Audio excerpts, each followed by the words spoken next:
소신경하심으로 신앙 고백하시겠습니다. 전능하사 천지를 만드신 하나님 아버지를 내가 믿사오며 그 외아들 우리 주 예수 그리스도를 믿사오니 이는 성령으로 잉태하사 동정녀 마리아에게 나시고 본디오 빌라도에게 고난을 받으사 십자가에 못 박혀 죽으시고 장사한 지 사흘 만에 죽은 자 가운데서 다시 살아나시며 하늘에 오르사 전능하신 하나님 우편에 앉아 계시다가 저리로서 산자와 죽은 자를 심판하러 오시리라. 성령을 믿사오며 거룩한 공예와 성도가 서로 교통하는 것과 죄를 사하여 주시는 것과 몸이 다시 사는 것과 영원히 사는 것을 믿사옵나이다. 아멘. 찬송가 287장입니다. 287장입니다.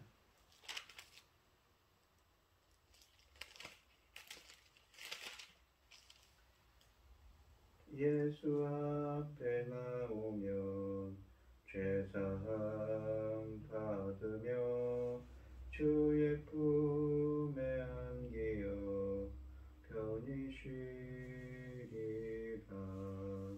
우리 주만 믿으면 모두 구원 얻으며 영생 복 남멸유관 확실히 받겠네. 예수 앞에 나와서 은총을 받으며 마음의 기쁨 넘치어 감사하리라. 우리 주만 믿으면 모두 구원 얻으며 영생 복 남멸유관 확실히 받겠네. 예수 앞에 설 때에 흰 옷을 입으며 밝고 빛난 내 집에 길이 살리라. 우리 주만 믿으면 모두 구원 얻으며 영생 복 남멸유관 확실히 받겠네. 아멘. 오늘 함께 하실 하나님의 말씀은 사사기 20장 8절로 28절 말씀입니다. 사사기 20장 8절로 28절입니다. 교독을 하겠습니다. 제가 먼저 읽겠습니다. 모든 백성이 일제히 일어나 이르되 우리가 한 사람도 자기 장막으로 돌아가지 말며 한 사람도 자기 집으로 돌아가지 말고 너희가 이제 기브온 사람에게 이렇게 말하니 곧 제비를 뽑아서 그를 치되 우리가 이스라엘 모든 지파 중에서 100명의 10명, 1000명의 100명, 10,000명의 1000명을 뽑아 그 백성을 위하여 양식을 준비하고 그들에게 베냐민의 기브아에 가서 그 무리가 이스라엘 중에서 망령된 일을 행한 대로 징계하게 하리라 하니라. 이제 이스라엘 모든 사람은 하나같이 확신하여 그 성읍을 치려고 모였더라. 이스라엘 지파들이 베냐민 온 지파의 사람들을 보내어 두루 다니며 이르기를 너희 중에서 생긴 이 악행이 어찌 됨이냐. 그런즉 이제 기브온 사람들 곧 그 불량배들을 우리에게 넘겨주어서 우리가 그들을 죽여 이스라엘 중에서 암을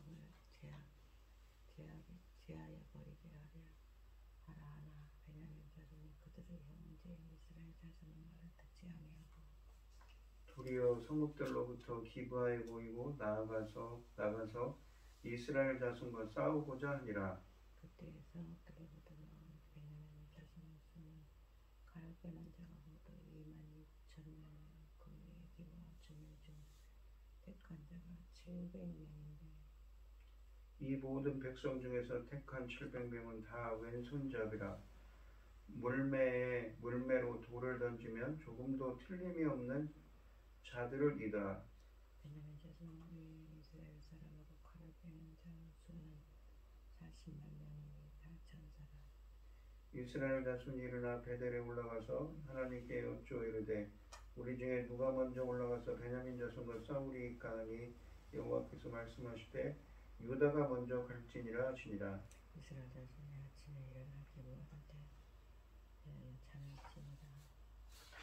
이스라엘 사람이 나가 베냐민과 싸우려고 진열을 갖추고 기브아에서 그들과 싸우고자 하매 베냐민 자손이 기부하에서 나와서 당일에 이스라엘 사람 22,000명이 엎드러졌으나 이스라엘 사람들이 스스로 용기를 내어 첫날 전열을 갖추었던 곳에서 다시 전열을 갖추니라. 이스라엘 자손이 올라가 여호와 앞에서 점을 들어 올려 여호와께 여쭈어 이르되 내가 다시 나아가서 내 형제 베냐민 자손과 싸우리이까 하니 여호와께서 말씀하시되 올라가서 치라 하시니라.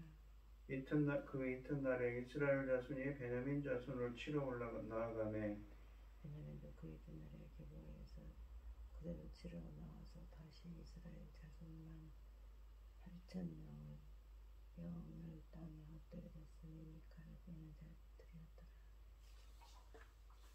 이에 온 이스라엘 자손 모든 백성이 올라가 베델에 이르러 울며 거기서 여호와 앞에 앉아서 그날이 점을 들어 금식하고 번제와 화목제를 여호와 앞에 드리고 이스라엘 자손이 여호와께 올리니라. 그때 하나님의 언약궤가 거기 있고 아론의 손자인 엘르아살의 아들 비느하스가 그 앞에 모시고 섰더라. 이스라엘 자손들이 여쭈기를 우리가 다시 나아가 내 형제 베냐민 자손과 싸우리이까 말리이까 하니 여호와께서 이르시되 올라가라. 내일은 내가 그를 네 손에 넘겨주리라 하시니라. 아멘. 오늘 본문 말씀의 제목은 승자 없는 전쟁입니다. 이스라엘 총회는 범죄자들을 넘기라고 통보하지만 베냐민 지파는 이를 거부하며 전쟁을 준비합니다. 그러나 수적으로 우세한데도 연합군은 연이어서 참패하고 맙니다. 8절에 보시면 레위 사람의 사건 경위를 들은 이스라엘 사람들은 흥분합니다. 그들은 이대로 집으로 들어가서는 안 된다며 기브아를 칠 각오를 다집니다. 10절에 보시면 그들은 길고 어려운 전쟁을 대비하기에 군대의 10%를 물자 조달에 투여하기로 합니다. 4만 명이 물자 조달에 투입되고 36만 명이 전쟁에 투입되는 것입니다. 예나 지금이나 전쟁의 승패를 가르는 중요한 요소는 물자 조달입니다. 13절에 보시면 만반의 전쟁 준비를 갖춘 이스라엘 사람들이 기브아를 치기 전에 먼저 베냐민 온 지파에게 사람을 보내 이 악한 일에 연루된 불량배들을 넘겨달라고 말합니다. 이 사람들에 대한 기본적인 권한은 그들이 속한 베냐민 지파에게 있다는 것을 인정하는 행위이며 순순히 응하면 그들만 죽이고 사건을 종결하겠다는 뜻입니다. 숫자적으로 압도적인 강자가 약자에게 베푸는 최후의 선처라고 할 수 있습니다. 14절에 보시면 베냐민 사람들은 이스라엘의 요구에 순응하기보다 오히려 그들과 싸울 준비를 합니다. 15절에 보시면 이스라엘을 대항하여서 싸우려고 모인 베냐민 사람의 수는 기브아 사람들 중에 뽑은 700명과 여러 베냐민 성에서 모여든 26,000명이었습니다. 이 군인들 중에 700명은 물매로 돌을 던져 머리카락도 빗나가지 않고 맞추는 왼손잡이들입니다. 왼손잡이 혹은 훈련을 받아 왼손을 잘 쓸 수 있는 사람들입니다. 비록 베냐민이 매우 정교한 손놀림을 가진 군인 700명과 일반 병사 26,000명을 모았다고 해도 이스라엘 연합군은 못 당할 것입니다. 왜냐하면 17절에 보시면 이스라엘 연합군의 숫자가 40만 명이나 되고 모두 잘 싸우는 용사였기 때문입니다. 베냐민은 우리가 보기에도 매우 무모한 싸움, 그것도 불량배들 몇 명을 보호하기 위한 명분 없는 싸움을 준비합니다. 차라리 그들을 스스로 처단하든지 아니면 이스라엘에 내주었으면 나았을 텐데 말입니다. 역시 당시는 각자 소견에 오른 대로 행하던 시대입니다. 베냐민 지파와 대화로 해결해 보려고 했지만 그들이 오히려 전쟁을 하겠다고 모여들자 이스라엘 군도 선택의 여지가 없어졌습니다. 18절에 보시면 이스라엘은 자신들의 전통적인 성지 베델로 올라가서 하나님께 어느 지파가 선두에 서서 싸워야 하는지 여쭙니다. 베델은 이스라엘 지파와 에브라임 지파 영토의 경계선에 위치했으며 아이성 서쪽에 있습니다. 본문은 당시 하나님의 언약궤가 이곳에 있었고 아론의 손자이며 엘르아살의 아들인 비느하스가 제사장으로 있었다고 27절에 말씀합니다. 이스라엘의 질문이 자연스러워 보이지만 사실은 옳은 질문은 아닙니다. 그들은 우리가 베냐민 지파를 치러 올라갈까요? 가지 말까요?를 먼저 물었어야 합니다. 그런데 그들은 치러 올라가는 것을 전제하고 누가 선봉에 설 것인가를 여쭙니다. 이 전쟁은 이스라엘 사람들이 결정한 것이지 하나님이 전쟁 여부를 결정하시지 않은 것입니다. 놀라운 것은 하나님이 그들의 질문에 응답하셨다는 것입니다. 18절에 보시면 유다가 앞장서라고 하십니다. 그러나 승리는 약속하지 않으셨습니다. 유다가 앞장서는 것은 당연합니다. 유다는 이스라엘 지파들 중 가장 크고 영향력을 행사하는 지파이며 기브아에 사는 베냐민 사람들에게 희생된 여인은 유다의 베들레헴 사람이었습니다. 그러므로 여인의 죽음을 보복할 책임이 유다 지파에게 있다고 할 수 있습니다. 본문은 이스라엘이 하나님의 뜻을 묻는 것을 11장 1절로 2절에 있었던 일과 비슷하게 묘사하며 이 전쟁을 마치 1장의 거룩한 전쟁처럼 엮어 나갑니다. 안타까운 것은 1장에서는 적이 가나안 사람들이었는데 이 전쟁의 상대는 이방인이 아니라 동족인 베냐민 사람들이었다는 것입니다. 그래서 이방인들과의 전쟁이었던 1장에서는 유다 지파에게 승리를 약속하셨지만 동족 상전인 이 전쟁에서는 하나님이 승리를 약속하지 않으십니다. 형제 지파들 사이의 전쟁을 보시는 하나님의 마음이 안타까우신 것입니다. 19절에 보시면 다음날 아침 이스라엘군은 일찍 일어나 전쟁을 시작합니다. 그러나 결과는 의외였습니다. 21절에 보시면 베냐민 사람들이 기브아에서 나와 이스라엘군 22,000명을 쓰러뜨립니다. 베냐민군이 총 27,000명 정도 됐으니 한 군인당 한 사람씩 쓰러뜨린 것입니다. 베냐민 사람들도 상당한 피해가 있었을 텐데 본문은 그들의 피해에 대해서는 전혀 언급하지 않습니다. 22절에 보시면 압도적인 군사적 강세에도 불구하고 베냐민에게 패한 이스라엘군이 겨우 전세를 가다듬습니다. 그런 다음 23절에 보시면 베델을 올라가 하나님 앞에 통곡하며 여쭙니다. 내가 다시 올라가 내 형제 베냐민과 싸우리이까? 이제야 이스라엘군이 하나님께 제일 먼저 여쭈었어야 할 질문을 하고 있습니다. 그들의 첫 번째 질문은 베냐민과 싸우는 것을 전제한 것이었는데 전쟁에서 패하며 위축되고 보니 베냐민 지파와 싸우는 것 자체가 이슈가 되었던 것입니다. 하나님은 올라가 싸우라고 23절에 말씀하십니다. 그러나 이번에도 승리를 약속하진 않습니다. 다음날 다시 전투가 있었지만 결과는 전날과 같았습니다. 25절에 보시면 베냐민군이 성에서 나와 이스라엘 사람 18,000명을 쓰러뜨렸습니다. 본문은 쓰러진 사람들이 모두 칼을 쓸 줄 아는 사람이라고 25절에 말씀하십니다. 이번 전투에서도 베냐민군은 얼마나 피해를 입었는지 알 수 없습니다. 이틀 사이에 베냐민군은 이스라엘 사람 4만 명을 쓰러뜨립니다. 그것도 숫자적으로 거의 20대 1에 달하는 열세에서 말입니다. 전쟁은 하나님께 속한 것이라는 사실이 새삼 새롭게 느껴집니다. 26절에 보시면 이틀째 전투에서도 패한 이스라엘이 다시 베델을 찾아 통곡했습니다. 이번에는 금식을 하고 화목제와 번제도 드립니다. 사태가 심각해지자 그들도 심각하게 자신들의 죄를 돌아오는 것입니다.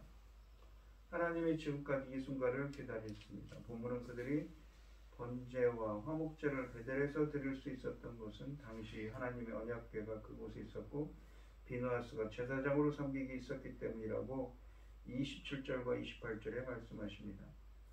비느하스는 민수기와 여호수아에도 등장합니다. 이스라엘을 탈출한 이스라엘의 40년 광야 생활의 생존자인 것입니다. 물론 그가 민수기와 여호수아서 사이에 등장하는 비느하스와 동일한 이름을 지닌 사람일 수도 있지만 만일 이 비느하스가 바로 민수기와 여호수아서의 비느하스라면 이 사건은 이스라엘이 가나안에 정착한 지 시작한 지 얼마 되지 않아서 일어난 일이라는 것입니다. 여호수아와 그를 보필했던 장로들이 죽은 지 얼마 되지 않아서 있었던 일이었음을 의미하고 있습니다. 주님은 사사시대가 시작된 지 얼마 되지 않아 있었던 일을 거의 책의 결론으로 삼아 자신의 논지를 펼쳐나가고 있는 것입니다. 이 비누아스라는 말이 비누아스의 아들들을 이 비누아스의 후손들 중에 같은 이름을 쓰는 사람일 수도 있습니다. 28절에서 이스라엘이 하나님께 하는 질문도 바뀝니다. 우리가 다시 나아가서 내 형제 베냐민과 자손과 싸우리까 아니면 그만두어야겠습니까? 전쟁을 전제하고 시작한 첫 번째 질문과 비교할 때 그들의 전쟁에 대한 확신이 많이 흔들리고 있다는 것을 암시합니다. 그들이 이렇게 질문한 것은 최악의 경우 40만 명이 2만 7천 명에게 패했다는 수모를 받더라도 만일 전쟁을 그만두는 것이 하나님의 뜻이라면 지금이라도 그렇게 하겠다는 마음을 드러낸 것입니다. 이야기가 시작된 이후 처음으로 하나님의 섭리에 자신들을 맡기겠다는 마음이 생긴 것입니다. 물론 그들은 연속 이틀 동안 지속된 패배에 마음이 흔들려 이런 말을 하게 됐습니다. 하나님은 올라가라. 내일은 틀림없이 내가 그들을 너희 손에 넘겨주겠다라고 말씀하셨습니다. 드디어 그들이 승리를 맛볼 준비가 되었다는 점을 인정하신 것입니다. 오늘 본문 말씀을 보시면 거듭된 패전 앞에서 이스라엘 백성은 하나님께 나아가 울고 날이 저물도록 금식하며 번제와 화목제를 드립니다. 형제의 죄를 통한히 여기고 자신의 과오를 인정하는 눈물입니다. 자신들의 오랜 반역을 시인하고 하나님과의 화평을 구하며 이 사태의 모든 주도권을 하나님께 드립니다. 하나님께 나아가 그분과의 관계를 회복하는 것이 모든 문제 해결의 시작인 것입니다. 오늘 이 시간 우리들도 고통스러운 실패의 시간을 통해 겸손과 어떻게 하나님을 섬겨야 되는지 우리가 어떻게 행해야 하는지를 배우고 하나님께 진솔하게 여쭈는 여러분들이 되시기를 바랍니다. 기도하겠습니다. 하나님 아버지 감사합니다. 실패의 시간들을 통해서 이스라엘은 어떻게 행해야 되는지 다시 한번 깨닫게 됩니다. 저희들도 오늘 이 시간 간절히 주님께 여쭐 때 주님의 뜻을 알게 해 주시옵시고 인도하여 주시옵소서. 이 모든 말씀 거룩하신 예수님 이름으로 기도합니다. 아멘. 하늘에 계신 우리 아버지여 이름이 거룩히 여김을 받으시오며 나라의 마옵시며 뜻이 하늘에서 이룬 것 같이 땅에서도 이루어지이다. 오늘날 우리에게 일용할 양식을 주옵시고 우리가 우리에게 죄 지은 자를 사하여 준 것 같이 우리 죄를 사하여 주옵시고 우리를 시험에 들게 하지 마옵시고 다만 악에서 구하옵소서. 대개 나라와 권세와 영광의 아버지께 영원히 있사옵나이다. 아멘. 오늘 주신 말씀 가지고 기도할 때에요 우리가 실패를 거울 삼아서 지난 시간 동안 있었던 일을 생각하며 우리가 하나님 우리 마음을 다 잡고 하나님의 뜻대로 살겠다고 하나님의 인도해달라고 기도하는 여러분들이 되시고 노예물 당하신 분들과 각자 기도 제목을 가지고 주를 경청하시면서 통성으로 기도하도록 하겠습니다. 주여 인도하시고 함께하여 주시옵소서. 들어주시옵소서.